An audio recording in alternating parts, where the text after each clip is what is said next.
What's going on, people? I want to share a dream I had a couple of nights ago. I was trying to wait to see if I can remember more of the details in this dream, and I can only remember bits and pieces of the dream.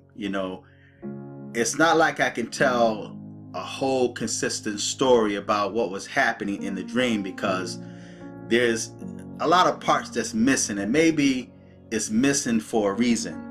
Now, it's interesting because whenever I start making videos dealing with the supernatural, the unseen, then the devil reveals himself to me. He makes himself known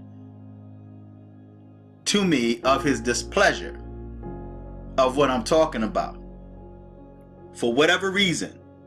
Now, I have a dream channel on YouTube that I recently had created.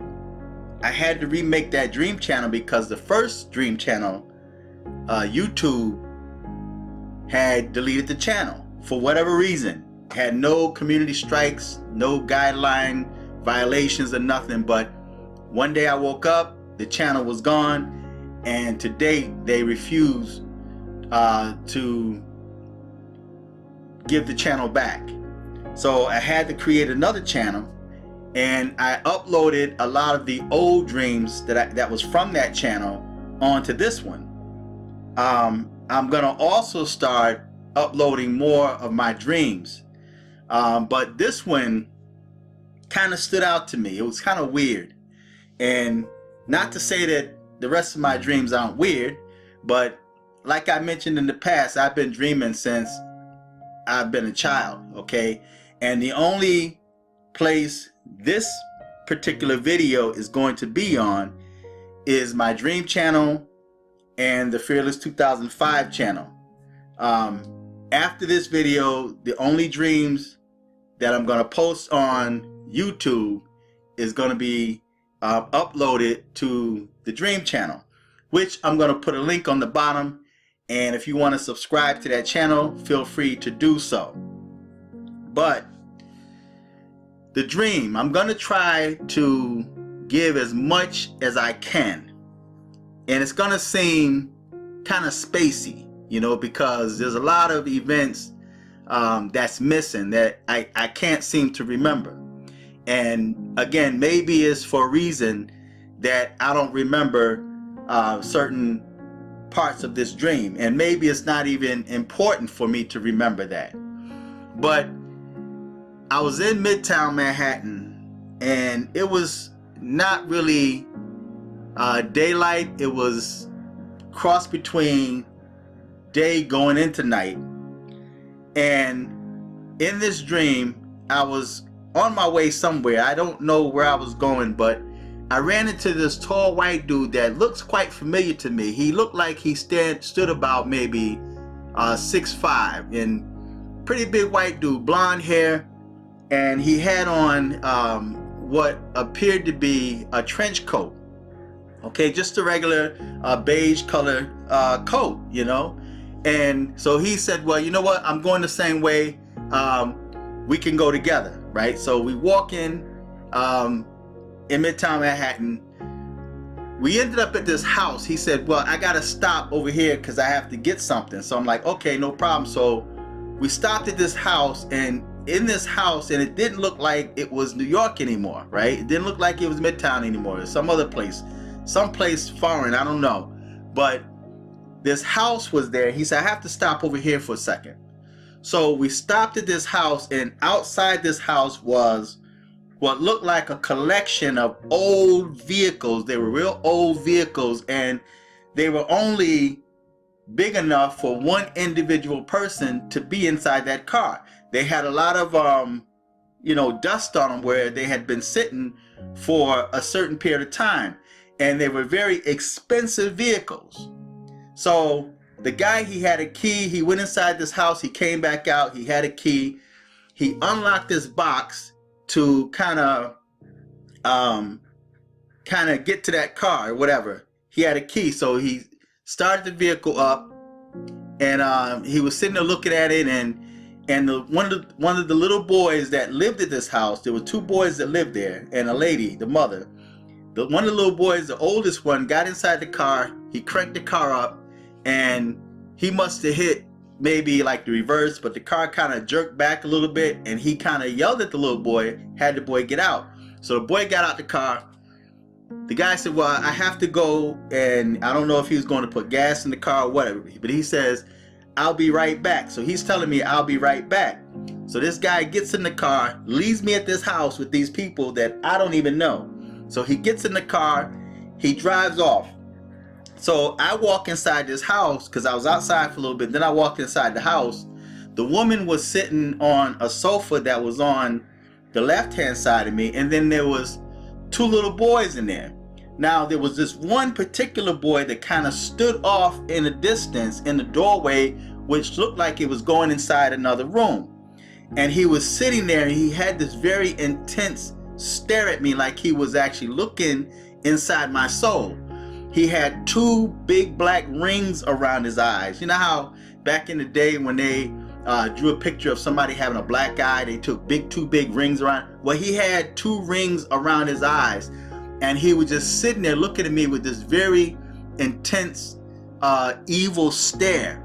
And then he started growling at me, right? So I'm trying to play it off because I don't know these people, and I'm waiting for this man to come back, right? Whoever he was. And I found out when I saw that car collection, I knew the man he had a lot of money. He was a very wealthy man, right? But I didn't know that when I first met him. But he's a real wealthy dude. So, and he owned this unique car collection. But anyway, the little boy was sitting there just staring at me. So he was like just growling at me. And then he looked like he was about to attack, but the mother stopped him. You know, she stopped him and calmed him down and whatnot. So I'm standing there like waiting. So then there was another little boy, the brother of this kid, right? And so I figured, I said, okay, I'm gonna kind of play it off, and I'm gonna play with these little kids, right? Because I don't know these people, and I'm sitting there waiting for this dude to come back, right? So I'm playing with this little kid, right? And he turned around, and I picked him up. You know how you pick a little child up, like you're gonna put him in the air, like you know, woo, like that. So I picked the little boy up in the air, and the minute I touched that little boy and picked him up in the air, I felt a very sharp, I can't even really describe the sharpness of this. It was so sharp. It was sharper than any knife or blade that I ever knew. And when I picked the little boy up, I felt this sharp blade or this fingernail going down the back of my neck, like scratching, like cutting it open. Now, keep in mind, it didn't cut me open. There was no blood, no nothing, but I can just feel the sharpness of this fingernail going down my neck when I picked this little boy up. And so I put him down, and he like kind of stood back, and he growled at me like he was some type of animal. You know, he just growled, and he had this extremely intense evil look. I wish that I can even describe the demonic look, like the demon inside this boy. I'm not even talking about how the boy looked, but the demon, the spirit that was in this child, was so hateful and angry toward me that it was as if it was looking through my soul, and it just sat there and just wanted me, and it was just sitting there just growling at me, just intense evil. I can't even find words to express what I was seeing. And when I felt that fingernail going down my neck, I put that little boy down, and he just stood back and growled at me like he was about to attack. And at that moment, I woke up. Okay, so, and I woke up, and I had to actually feel the back. It felt so real. I had to kind of like feel the back of my neck to see if maybe in my sleep I probably scratched my head, or because sometimes I have a habit of you know, having knives. I have a knife, and if I'm picking my finger or whatever, you know, I'll have a habit of like leaving the knife on the bed or something like maybe there was a knife that kind of like cut, and I kind of put my hand back, did it feel, and there was no blood or anything like that. So but I noticed that whenever I start talking about the unseen and start making videos revealing certain things, and only certain people, when I make those videos, only certain people are able to hear what I'm saying. You know, to the rest, it's going to sound interesting, it's going to sound scary, it's going to sound deep, or whatever words they want to use to describe it. But there's only a certain few individuals that can really relate to some of the videos that I make regarding the spirit realm, because they hadn't been there. You know, you can't really talk about what you don't know or what you have not experienced, right? And it's easy for people to get online and pretend like they're on a spiritual journey, or the devil's after them, or they had this and this nightmare, unless you've actually dealt with demonic energy. Demonic energy is like no other energy that is even known on this planet. It's extremely different. You could take the most evil person in this country or on this earth, you cannot compare the energy of that evil person with pure demonic energy, especially when you upset the spirit of darkness, and now the spirit of darkness have some type of vengeful spirit towards you. And you don't really know, unless you have the spirit of discernment and you pray refuge and seek refuge in the Most High, you're not going to know how this entity or this energy is going to attack you. So right now my eyes are just open.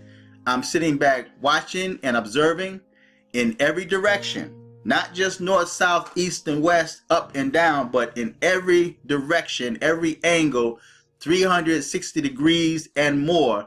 I'm observing and sitting back watching to see what this spirit was that was possessing this little boy in this dream. So feedback, tell me what you think. I'm going to put the link to my dream channel on the bottom.